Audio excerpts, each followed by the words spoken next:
Alexia Cosme, and throughout the course of this class, I have decided to research forensics in the digital age. This is the homepage of my Google Sites, where I've created a page to show everyone what digital forensics entails.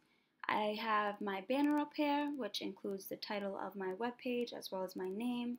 I have a GIF that has a picture of me, my logo, as you can see right here at the bottom as well, and a picture of, a little snippet of digital forensics. I created 3 of those using Pixlr, and then, as I've said, I've created my entire website with all my links on the side using Google Sites. What's different between Google Sites and HTML and text is that with Google Sites, it basically sets everything up for you so that you don't have to type in everything manually with HTML. HTML is way more difficult, but for some reason I do enjoy it. So I have an abstract on my homepage, and basically this just gives a little 4C to tell you what digital forensics is. And I say that digital forensics has positive impacts on technological advances, forensic society as a whole. Techopedia.com defines digital forensics as the process of uncovering and interpreting digital data. Criminal activity on digital technology, such as social networks, emails, and the internet, is increasing as we become more technologically advanced. So what this branch of forensics does initially is that it helps us to code the ways in which criminals use such innovations to commit crime. If we go over here to the left to my links, we can search and click the purpose link. And this page just goes into more detail about what digital forensics is and its initial purpose in society. So prompt A says, indicate the name of the innovation and provide a clear description of its intended purpose. And what I said is that this innovation that I've been researching is digital forensic science, and the purpose of it is to discover possible information that could be used to incriminate individuals who commit crimes on any type of technological device. So this includes, like I've said, smartphones, it includes computers, laptops, it includes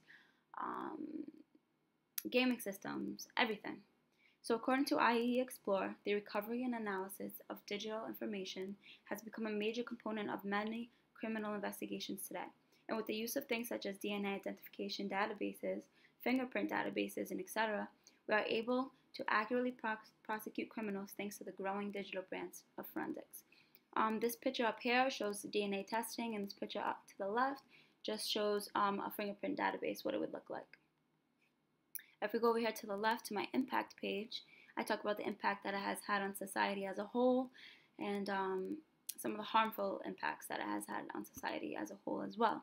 I have created in a previous assignment a survey over here that my former classmates could take, and I start with asking how old you are, your gender. Before taking the survey, have you ever heard of digital forensic science before? And then I go in depth and ask about how much of an impact do they think that digital forensic science has had in society in general, and then how much impact do they think digital forensics has had on their life personally. And my last question was, in 10 words or less, how has digital forensic science impacted your life?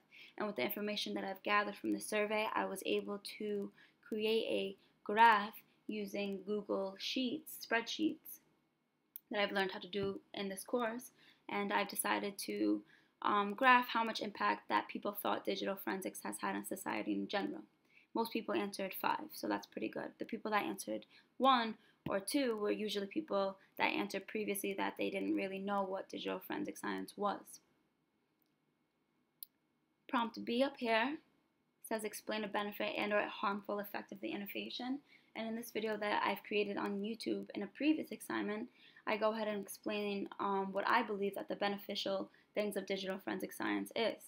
And I explain right here that I think it's beneficial because, as I have stated in the video, the data can be collected through social media, text messaging, etc., can help investigators prosecute criminals who misuse technology. And at the end of my video, I show a little scene that I had my cousins actually help me create of a clip of 2 people texting each other, planning to commit a burglary. And this specific information could be beneficial to an actual investigative case because it provides factual evidence between 2 people that plan on committing a criminal offense. I then go on to discuss something that I didn't in my video, and I say that a harmful effect of digital forensics that I haven't discussed in my video is the invasion of innocent people's privacy. Oftentimes when an investigation is occurring, the privacy of many people is being taken away from them, as they believe. The specific innovation makes people feel as though they are being taken away from their privilege or privacy. Over here, prompt C says explain the impact that this innovation has had on society, economy, and or culture as a whole. And I say as technology continues to expand each and every day, so does digital forensic science. People are using computers, the internet, and their smartphones to perform everyday tasks such as shopping, communicating with loved ones, working, and even furthering their education. With that being said, almost every bit and piece of our personal lives are programmed into such devices as you can only imagine. We enter our credit card information when we want to buy something online. We have to give our address when we have to sign up for a website, our email, our full name, our date of birth. So all of these websites and all of these things on our digital devices has all this information about us. So anyone can access it as it goes up into this cloud, as they call it. I have a graph down here that basically shows the yearly amount of cyber/internet fraud, and as you can see, as the years increase from 2001 to 2007 in the millions of current dollars, cyber and internet fraud has increased every single year. Prompt D says indicate one field other than computer science which this innovation has impacted or has the potential to impact, and I say another field other than computer science is prosecution in court cases. Digital devices can serve as major outlets in providing evidence to solve crimes as well as to assemble cases in court. With modern technology, prosecution teams are able to gather critical and factual evidence such as fingerprints, DNA, etc. to help build their case when attempting to implicate an individual of guiltiness. If we go over to the left to my technical aspects link of my page, I describe how a user interacts with innovation. And I say just not any member of society can interact with recovering and investigating of cybercrime. In order to fully know and understand what digital forensics entails, this must be your profession, although many civilians, in my belief, do have a part with this innovation, whether they know it or not. Many people can act as witnesses or give investigators a lead online if they see something worth sketchy or if they see something worth looking into. At the end of the day, since the majority of us use digital devices such as smartphones, etc., we are all part of this innovation in some way, whether it's more obvious or not. Prompt F says describe in detail how the innovation's technology incorporates at least one of the big ideas of abstraction, etc. And I say this innovation's technology shows that computing has global impacts. And I say this because, as I've stated in the course text, our methods for communicating, collaborating, problem solving, and doing business have changed and are changing due to innovations enabled by computing. Digital forensic science incorporates this big idea by mainly altering the way we solve problems. If I go to my link that says relationship to data, I talk about basically the relationship that digital forensics has to data. And prompt G says describe how the innovation consumes data as input and produces as output. And I say that it consumes data as input and produces as output efficiently. And it is done by gathering information from digital devices, and that's their input. And then once this information is gathered, investigators then take this data and are able to create a case if they decide to take it to court and present the findings in hopes to prosecute the criminal. And that is their output aspect of their job.